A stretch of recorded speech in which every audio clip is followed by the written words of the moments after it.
ताज़ा तरीन खबरों को जानने के लिए अभी टाइप करें A1 न्यूज़ टीवी। नीचे दिए गए सब्सक्राइब बटन को दबाएं और नोटिफिकेशन के लिए दिए गए बेल आइकन पर क्लिक करें। हमारे वीडियोस को लाइक, शेयर और कमेंट करें। नमस्कार, A1 न्यूज़ टीवी में आपका स्वागत है और मैं हूं आपके साथ मेघा वर्मा। बुलेटिन का रुख करते हैं कुछ अहम खबरों के साथ। आज प्रधानमंत्री नरेंद्र मोदी ने ओडिशा के संबलपुर में चुनावी रैली को संबोधित किया। उन्होंने कांग्रेस और राज्य की सत्ताधारी बीजेडी पर जमकर निशाना साधा।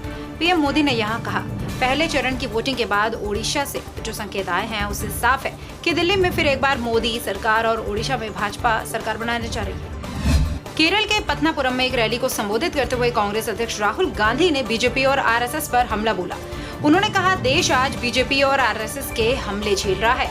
इन दोनों का मानना है कि भारत में सिर्फ एक विचारधारा का राज हो, लेकिन हम मानते हैं भारत पर भारतीय का शासन चले। उत्तर प्रदेश की राजधानी लखनऊ लोकसभा से बीजेपी उम्मीदवार और केंद्रीय गृह मंत्री राजनाथ सिंह ने आज अपना नामांकन दाखिल कर दिया। नामांकन से पहले उन्होंने रोड शो भी किया। राजनाथ सिंह ने साल 2009 में यूपी के गाजियाबाद से और साल 2014 में लखनऊ से चुनाव लड़ा था। राजनाथ वर्तमान में लखनऊ से सांसद हैं। लोकसभा चुनाव के लिए दूसरे चरण के लिए वोटिंग 18 अप्रैल को होगी। इससे ठीक पहले चुनाव आयोग ने उत्तर प्रदेश के 4 दिग्गज नेताओं योगी आदित्यनाथ, मायावती, मेनका गांधी और आजम खान पर चुनाव प्रचार करने पर प्रतिबंध लगा दिया है। यूपी के मुख्यमंत्री योगी आदित्यनाथ ने ईसी की इस कार्यवाही का तोड़ निकाल लिया है। आज उन्होंने लखनऊ के हनुमान सेतु पर बजरंगबली के मंदिर में पूजा की। इसके अलावा वो कई हनुमान मंदिर में भी दर्शन के लिए गए।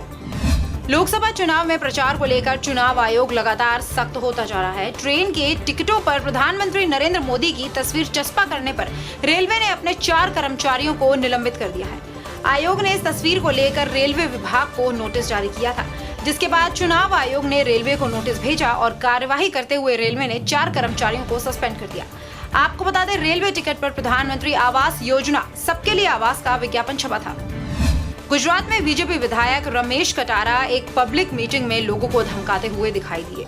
दाहोद के फतेहपुरा सीट से बीजेपी विधायक ने कहा कि ईवीएम मशीन में जसवंत साहब का फोटो लगा होगा, इसके सामने कमल का निशान होगा, वो देख के ही बटन दबाना। आपको बता दें, जसवंत भाभोर दाहोद सीट से भाजपा के प्रत्याशी हैं। उन्होंने आगे कहा कि मोदी साहब ने अब तो आधार कार्ड, राशन कार्ड सब में फोटो लगवाए हैं, जिससे आपकी पहचान हो जाएगी। आपके बूथ से कम वोट मिले तो उनको पता चल जाएगा कि किसने वोट नहीं दिया। इसके बाद आपको काम मिलना बंद हो जाएगा। योगी सरकार में कैबिनेट मंत्री ओम प्रकाश राजभर की पार्टी सोहेल देव भारतीय समाज पार्टी यूपी में अकेले अपने दम पर चुनाव लड़ेगी। सुभाषपा ने आज लखनऊ में प्रेस कॉन्फ्रेंस में अपने 39 प्रत्याशियों के नामों का ऐलान भी कर दिया। राजभर ने अपनी इस लिस्ट में प्रधानमंत्री नरेंद्र मोदी के खिलाफ वाराणसी से और राजनाथ सिंह के खिलाफ लखनऊ से भी प्रत्याशी को खड़ा किया है। समाजवादी पार्टी ने लखनऊ में बीजेपी प्रत्याशी राजनाथ सिंह के खिलाफ सपा प्रत्याशी पूनम सिन्हा को उतारने का फैसला किया है। पूनम शत्रुघ्न सिन्हा की पत्नी है, जो हाल ही में बीजेपी को छोड़कर कांग्रेस में शामिल हुए हैं। आपको बता दें, लखनऊ में 5वें चरण का मतदान 6 मई को होना है। नामांकन की आखिरी तारीख 18 अप्रैल है। कांग्रेस अध्यक्ष राहुल गांधी की मुश्किलें एक बार फिर बढ़ती हुई नजर आ रही हैं। बिहार के उप मुख्यमंत्री सुशील कुमार मोदी अब राहुल के खिलाफ मानहानि का केस दर्ज कराने जा रहे हैं। आपको बता दें, 13 अप्रैल को राहुल गांधी ने सारे मोदी को चोर कहा था, जिसके खिलाफ सुशील मोदी मानहानि का केस कर रहे हैं। बिहार के पूर्व डिप्टी सीएम तेजस्वी यादव ने साफ कर दिया है कि पार्टी में विरोधियों के लिए कोई जगह नहीं है।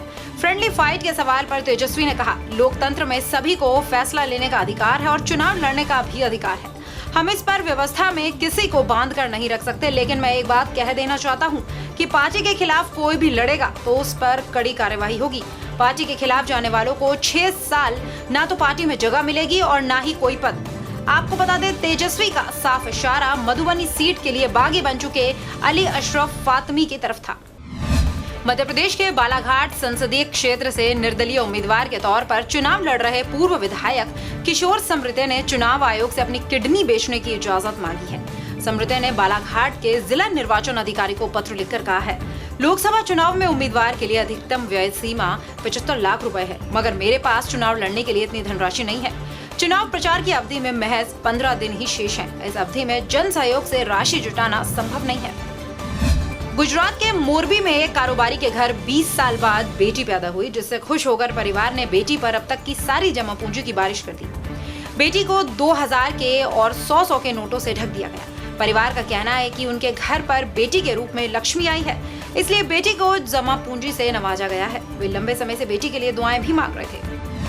आज सुप्रीम कोर्ट में मस्जिद में महिलाओं को नमाज पढ़ने की मांग से जुड़ी याचिका पर सुनवाई हुई, जिसके बाद कोर्ट ने मुस्लिम पर्सनल लॉ बोर्ड, राष्ट्रीय महिला आयोग और सेंट्रल वक्फ काउंसिल को नोटिस जारी कर जवाब तलब किया है।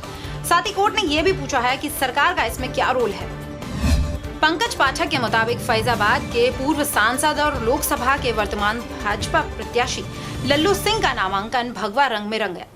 भगवा रंग की साड़ियों में भाजपा नेत्रियां मोदी के गीतों पर झूम रही थी, तो भगवा रंग की टी शर्ट में युवा हो या वृद्ध, सभी अपने को चौकीदार साबित करने की जद्दोजहद में नरेंद्र मोदी के साथ जय श्री राम के नारे लगा रहे थे। लल्लू सिंह और कलराज मिश्र राम मंदिर और पाकिस्तान एयर स्ट्राइक के बारे में लोगों को समझाने लगे। इसके अलावा उन्होंने लोगों से कहा कि ये चुनाव स्थानीय प्रत्याशी का नहीं, बल्कि मोदी जी को फिर से पीएम बनाने का है। हमने हमेशा राम मंदिर के बारे में बोला है, बुलवाना हमने तो अभी भी हुआ है, हम नहीं मुद्दा बनाए।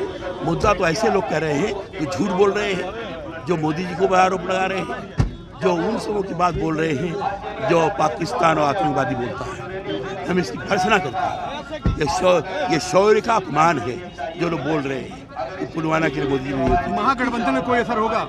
महागठबंधन का कोई असर नहीं। हमने इतना काम किया है कि उस काम के आधार पर हमारी विजय होगी। लोगों की अगले 5 साल में आप कुछ नरेंद्र मोदी के ऊपर पूरे देश को भरोसा है कि भव्य राम का मंदिर नरेंद्र मोदी बनाएंगे और संविधान के तहत रहते हुए वह इस अयोध्या के प्रभु श्री राम के भव्य मंदिर का निर्माण करेंगे। एक्ट्रेस तापसी पन्नू और भूमि पेडनेकर की फिल्म सांड की आंख का पहला लुक रिलीज कर दिया गया है। फिल्म के 2 पोस्टर रिलीज हुए हैं। पोस्टर में तापसी और भूमि घाघरा कुर्ते में नजर आ रही हैं। पोस्टर में टैगलाइन दी गई है, तन बूढ़ा होता है, मन बूढ़ा नहीं होता। दोनों स्टार बूढ़ी दादी का रोल निभा रही हैं। इस फिल्म को दिवाली पर रिलीज किया जाएगा। इस बुलेटिन में फिलहाल इतना ही। आप देखते रहिए वन न्यूज़ टीवी। नमस्कार।